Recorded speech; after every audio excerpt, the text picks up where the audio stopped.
Hi friends, இன்னைக்கு நம்ம பார்க்க போற டாபிக் என்ன அப்படினு பாத்தீங்கன்னா PHP string functionsல empty function எப்படி யூஸ் பண்றது அப்படினு சொல்லிட்டு பார்க்க போறோம். சோ ஃபர்ஸ்ட் நான் என்ன பண்ண போறேன் அப்படினு பாத்தீங்கன்னா என்னோட டெக்ஸ்ட் எடிட்டர்ல என்னோட ஃபைல் நான் சேவ் பண்ணிக்கிறேன். நான் என்ன பண்ண போறேன் அப்படினு பாத்தீங்கன்னா empty.php அப்படினு சொல்லிட்டு நான் சேவ் பண்ணிக்கிறேன்.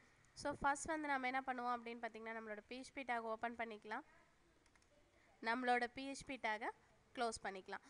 empty string அப்படிங்கிறது என்னன்னு பார்த்தீங்கன்னா நம்ம ஒரு ஸ்ட்ரிங்கை டைப் பண்ணோம்னா ஒரு வேரியபிளில் ஸ்டோர் பண்ணோம் இல்லைங்களா, அந்த வேரியபிளில் ஸ்ட்ரிங்கு இருந்துச்சு அப்படின்னா நமக்கு பூலியன் டைப் அப்படிங்கிறது என்னன்னு பார்த்தீங்கன்னா ட்ரூ ஆர் ஃபால்ஸ். ஸ்ட்ரிங்கு இருந்துச்சு அப்படின்னா நமக்கு எதுவுமே டிஸ்பிளே பண்ணாது. சப்போஸ் நம்ம வேரியபிளில் எந்த ஸ்ட்ரிங்குமே இல்லை அப்படின்னா நமக்கு வேல்யூ வந்து பூலியன் டைப் படி ட்ரூனா நமக்கு ஒன்றுன்னு சொல்லி டிஸ்பிளே பண்ணும். ஸோ ஃபஸ்ட் நான் என்ன பண்ண போகிறேன் அப்படின்னு பார்த்தீங்கன்னா ஒரு வேரியபிள் நான் ஒன்று டிக்ளேர் பண்ணுறேன்.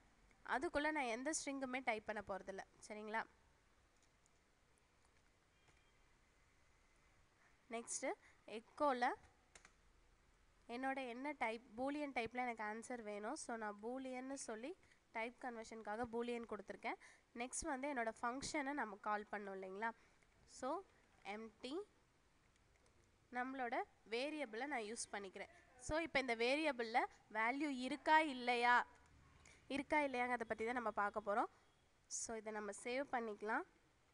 இப்போ நமக்கு வேல்யூ இல்லை, நம்ம அவுட்புட்டில் நமக்கு என்ன ஆன்சர் வருது அப்படின்னு சொல்லிட்டு செக் பண்ணி பார்த்துடலாம். String ஃபங்க்ஷன்ஸ்குள்ளே empty.php. ஸோ பாருங்கள் நமக்கு வந்து நம்ம ஸ்ட்ரிங்குள்ளே எந்த வேல்யூமே கொடுக்கல. ஸோ அப்போ ட்ரூ, நமக்கு வேல்யூ வந்து 1ன்னு சொல்லி டிஸ்பிளே ஆயிருக்கு. இதே மாதிரி அட்வான்ஸ் வீடியோஸ் உங்களுக்கு வேணும் அப்படின்னா www.tutorjobs.com விசிட் பண்ணி பாருங்கள். மறக்காமல் எங்கள் யூடியூப் சேனலை சப்ஸ்கிரைப் பண்ணுங்கள். Thank you friends.